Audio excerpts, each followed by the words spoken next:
안녕하세요. 시집와서 거의 고생한 기억밖에 없는 서러운 20대 며느리입니다. 아, 참고로 저 고생시키고 괴롭히는 상대가 저희 시어머니가 아닌 다름 아닌 제 시누이랍니다. 시누이와의 전쟁에서 막, 그리고 그 끝에 사이다 복수까지 여러분들과 이 사연을 나눠보겠습니다. 저와 남편의 4살 차이, 궁합도 안 본다는 나이 차이를 가지고 있고, 우리 아가씨는 남편보다 3살이 어려 저보다는 1살이 많아요. 저희 부부가 신혼집을 구할 여력이 안 되어 고민을 하다가 일단은 40평대 평수이신 시부모님 댁에서 지내면서 차근히 살 집을 알아보는 곳으로 합의를 하고는 결혼식 올리자마자 들어와 산 지 4개월 정도가 되어갑니다. 저야 뭐 넓은 집에서 시부모님이 워낙 제게 일 한번 안 시키려고 살뜰히 챙겨주기도 하시고 젊은 나이에 직구해서 독립부터 하고 싶을 텐데 돈 아낀다고 시댁에 들어와 산다는 게 두고두고 미안하셨는지 정말 저한테 잘해주셨어요.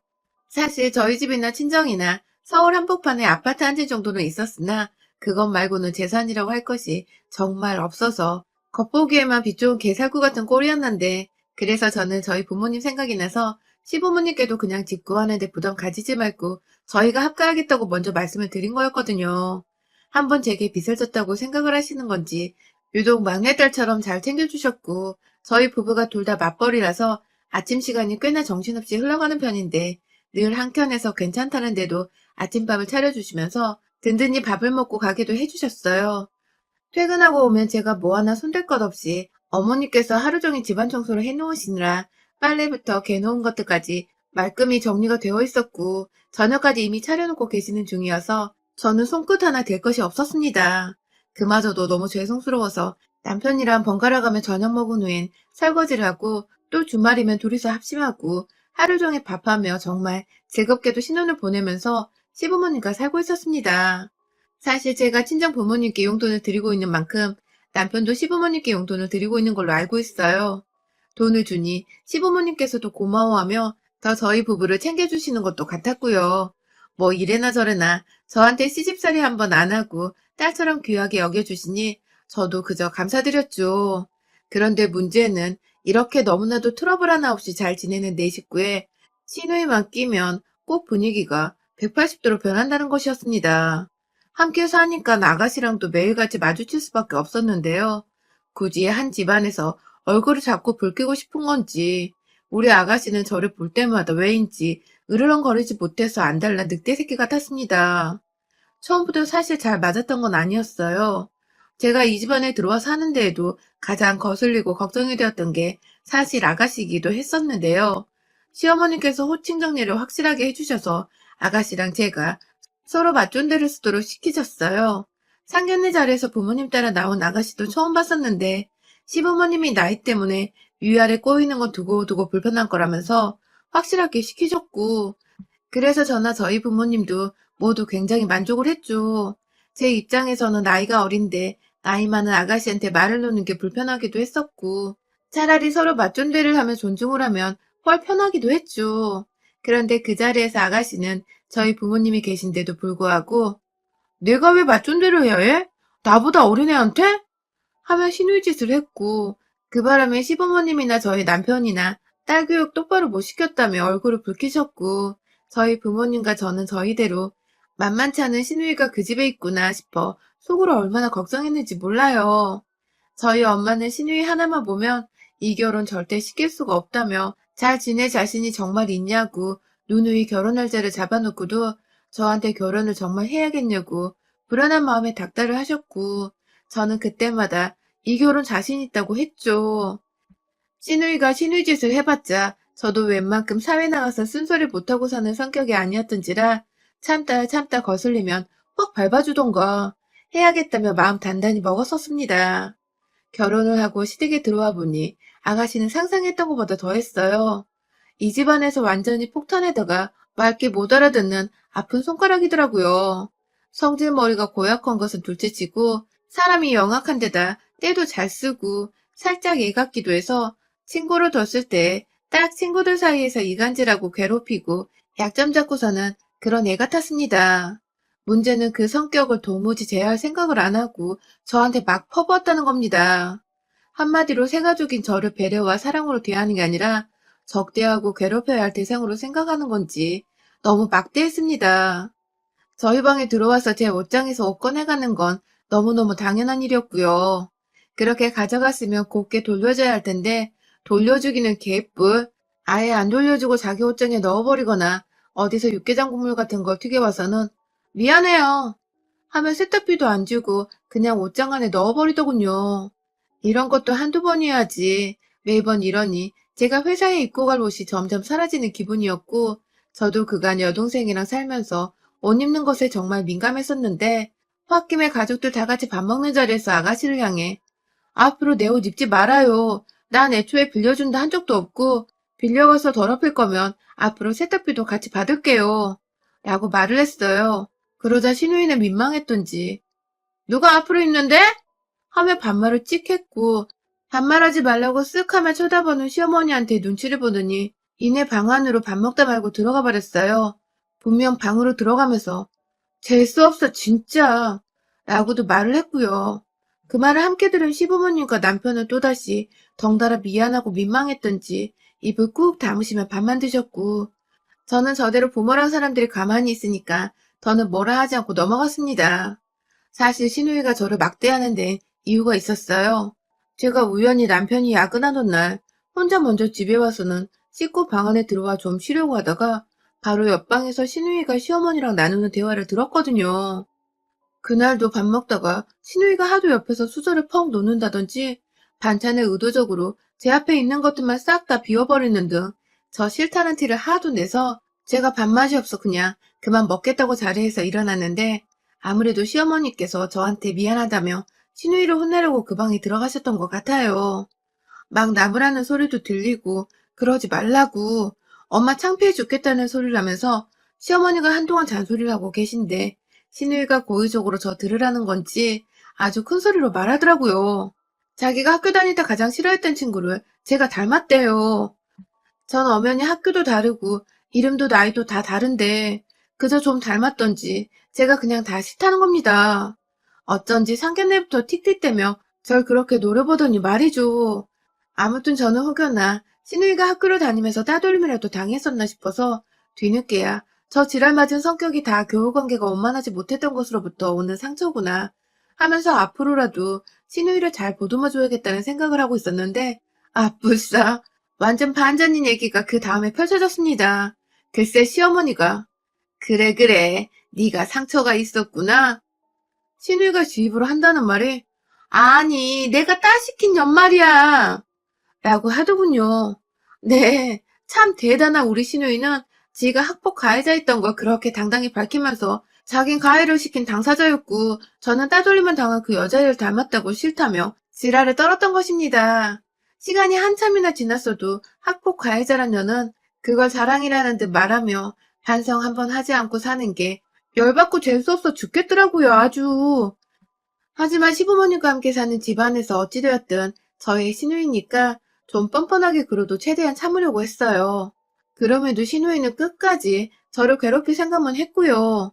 다음날 출근해서 자야 하는데 12시 넘어서 옆방 시누이가 일방적으로 깔깔거리면서 영화를 몇 번 틀어놓은 적이 있었습니다. 참고로 시누이는 20대인데 백수예요. 아직 영화인지 드라마인지 소리를 크게 틀어서는 저희 방까지 다 들리게 하니까 한 번은 남편이 참다 거의 열받은 상태로 소리 한 번만 더 내면 너 진짜 나한테 아작난다? 하며 방 가서 겁을 준 적이 있었는데요. 그러자 시누이는 며칠 잠잠하더니 하루는 정말 괴상한 여자의 비명소리가 자꾸만 들리는 공포영화를 보면서 또 소리를 크게 틀어놔서 저희 부부가 새벽에 잠에서 깨버린 겁니다. 그래서 남편이 쟤 또 저런다며 베개 하나 들고서 한 대 패줄 요량으로 여동생 방에 갔고 이내 그 방에서 남편은 정말 자지러지게 겁을 먹고 소리를 꽥 지르면서 저희 방으로 도망왔어요. 알고 보니 시누이가 그냥 노트북에다가 여자 비명소리만 나오는 파일 하나를 켜둔 채 방 안에 틀어놓고 본인은 시부모님 방에 가서 잠을 잔 겁니다. 그걸 모르던 남편은 여동생 방에 갔는데 사람은 없고 어디서 막 여자 비명소리가 들리니까 그 새벽에 귀신한테 홀리기라도 한 줄 알고 아주 기겁을 한 것이었죠. 그날 후 시누이는 더 이상 소음으로 문제를 일으키진 않았으나 두고두고 남편이 겁먹고 방으로 뛰쳐나가 소리 지른 거 가지고 놀려먹으며 밥 먹는 자리에서 얘기를 꺼내곤 했어요. 다 저를 괴롭히려 한 일이라는 걸 알았기에 전 도저히 그걸 되새기며 웃고만 있을 순 없었고요.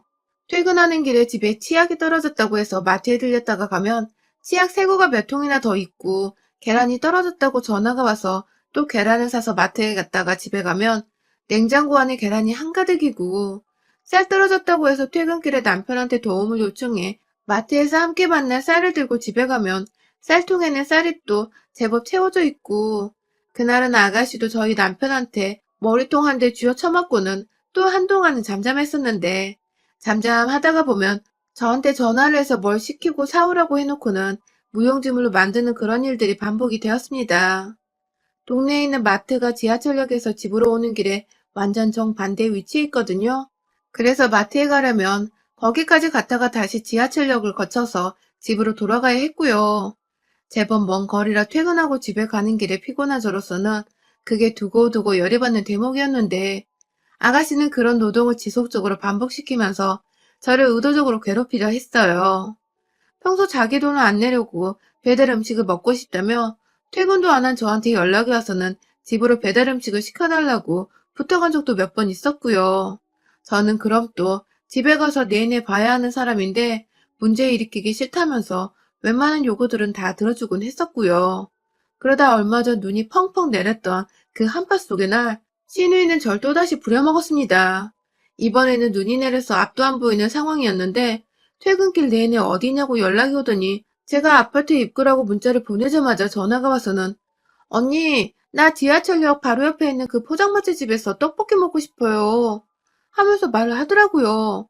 내내 저한테 어디냐고 물어봤으면서 방금 제가 지하철역 지났을 때 아무 말도 안 하더니 아파트 입구 도착하자마자 한다는 소리가 진짜 순간 살인 충동도 느꼈는데 겨우겨우 참아가며 제가 다음에 사주면 안 될까요? 오늘 눈이 너무 많이 와서 라고 말을 했지만 시누이는 시어머니도 먹고 싶어 하신다는 말을 하며 저에게 다시 한번 강요를 했고 결국 저는 운동한다 생각을 하자는 마음으로 도로 지하철역을 가서 떡볶이를 사왔습니다. 운동하자 마음이었으나 스트레스로 열이 뻗쳐서 떡볶이만 산 게 아니라 옆에 순대랑 오뎅 5개까지 가족 수대로 포장을 했어요. 집으로 가는 길에 제 오른손은 완전히 얼었어요. 우산 잡고 동시에 분식 든 봉다리 쥐어잡느라 호주머니에 손을 넣을 수가 없어서 완전 찬바람 다 맞고 있었죠. 정말 추위에 오돌오돌 떨면서 눈에 젖은 옷이랑 머리카락까지 겨우겨우 털어내고는 집에 잘 도착해서 안도하는 마음이 딱 들려 하는데 뭔가 냄새가 쎄한 겁니다. 눈은 신발을 보지도 않은 채 거실에서 나오는 냄새를 따라 발로 대충 신발을 벗어 던졌고 떡볶이 든 비닐봉지를 들고서 안으로 들어가니 아놔 인연이 글쎄 엽떡을 시켜놓고서 그걸 이미 받아 단무지 뜯고 그릇에 옮겨 닫고 사진 찍고 막 먹을 세팅을 하고 있더라고요.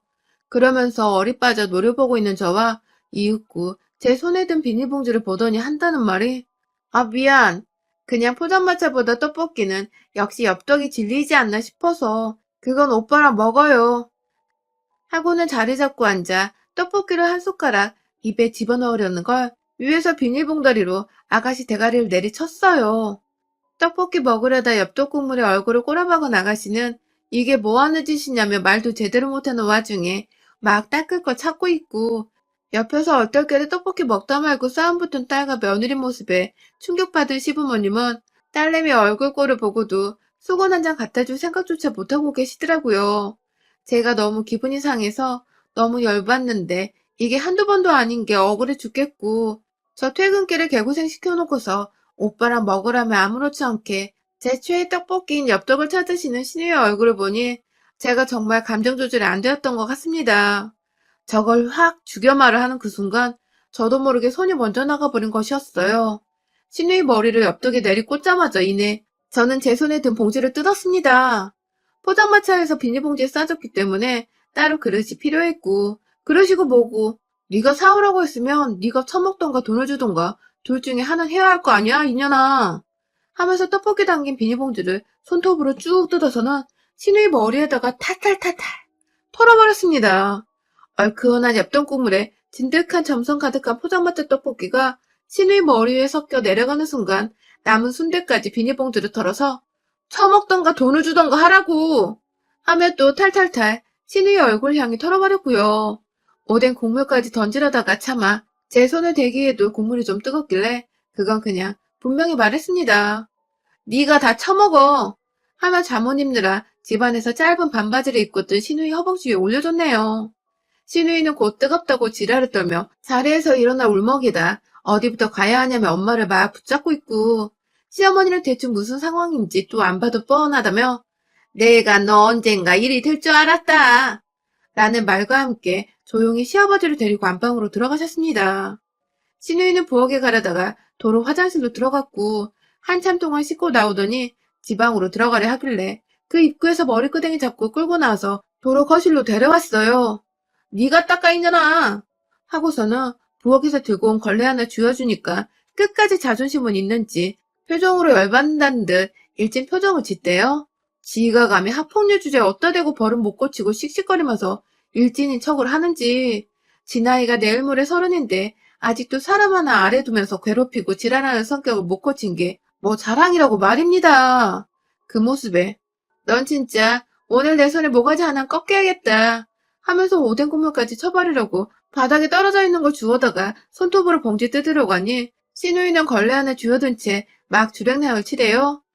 그리고 결국 집 방안 침대 위로 들어간 신우이를 향해 그 옆에 있던 방안 벽면으로 오뎅이랑 국물 든 봉다리를 던졌고 무슨 물놀이 하는 것 마냥 봉지 안에 들어있던 국물과 오뎅이 터지며 신우이 침대 위로 주르르 흘러내렸습니다. 온 방안이 난방으로 뜨뜻했는데 오뎅 국물 냄새로 더 역해져서는 도저히 잊고 싶지도 않은 조미료의 냄새가 풍겨져 나왔어요. 신우이는 그 밤에 방골이 이렇게 돼서 잠도 못 잔다고 어쩌냐고 하소연하며 거의 통곡하듯 울고 시어머니는 뒤늦게야 나와서는 제 편을 들어주시겠다며 네 방 네가 다 치워. 거실도 네가 다 치워. 하며 안방문 꼭 잠그고 들어가셔서는 안방에 하나 또 있는 TV 소리를 크게 틀어놓으셨습니다. 그 덕에 제가 몇 번 더 신우이 앞에서 지랄을 떨어대며 욕을 신랄하게 까줬고 신우이는 그제서야 제가 학창시절 당하기만 하던 그 친구와는 정말 다른 사람이라 생각을 한 건지 기가 푹 죽어서는 잠자코 제 욕을 듣기만 하다가 제가 씻는다고 샤워를 하는 사이 말끔하게 거실을 치워놨더라고요. 냄새 뺀다고 창문까지 열어놓고 말이죠. 그날 뒤늦게 퇴근을 하고 들어온 남편은 신우이가 뭔가 잠잠한 게 이상했던지 뭔 일 있냐고 물어보는데 신우이는 별말 않고 제 눈치를 보며 그 오뎅 냄새 나는 방 안으로 피신한다고 방문까지 잠그고 들어가대요. 뭐 덕분에 저는 비록 떡볶이는 먹지 못했으나 남편한테 야식이 땡긴다고 말해서 남편이 엽떡을 주문해줬고요. 시누이 들으라면 시부모님께 어머님 아버님 엽떡 드시겠어요? 하며 A상 질문 한번 던져드리곤 남편과 거실에서 맛있게 떡볶이 먹으며 하루를 마무리 지었습니다. 그날 후 시누이는 저보기 껄끄럽고 쪽팔린다며 저 출근하는 시간에 코빼기도 보이질 않았고 퇴근하고 나서도 저녁을 먼저 먹은 건지 다 같이 먹는 저녁 자리에도 모습을 보이지 않았어요. 요즘엔 오히려 시어머니께 공무원 시험 칠 거니까 고시원 들어가고 싶다며 독립하게 해달라고 조르고 있다네요. 물론 시어머니는 돈 없으니 네가 벌어 나가란 입장이고 그 바람에 시누이는 공무원 시험이고 뭐고 일단 알바부터 하겠다고 동네 편의점 알바구에 다닌답니다. 그 덕에 시어머님은 제가 딸내미 정신 차리게 해준 것 같다며 제가 본인 딸한테 그 지랄을 떨었는데도 고맙다는 말씀하며 절 더 예뻐해주고 계시고요. 뒤늦게 무슨 일이 있었는지를 알게 된 남편은 뒤늦게야 열이 받아서는 어쩌다 마주치는 아가씨하고 인사도 안 나눈 채 노려보기만 하다 지나치곤 하고요. 아마 우리 아가씨에겐 바깥보다 집안이 더 혹독하고 추운 한겨울일 것입니다. 그런 아가씨가 더 오래 눈치 보이고 간 떨려하며 절 어려워하고 살 수 있도록 최선을 다해 앞으로도 여러 번 길을 더 죽여주며 살까 해요. 반성 못하고 괴롭힐 줄만 아는 학폭녀의 죄후 제 손으로 직접 더 만신창으로 만들어 볼까 합니다. 응원해주세요. 여러분의 생각은 댓글로 남겨주세요. 오늘도 시청해주셔서 정말 감사합니다.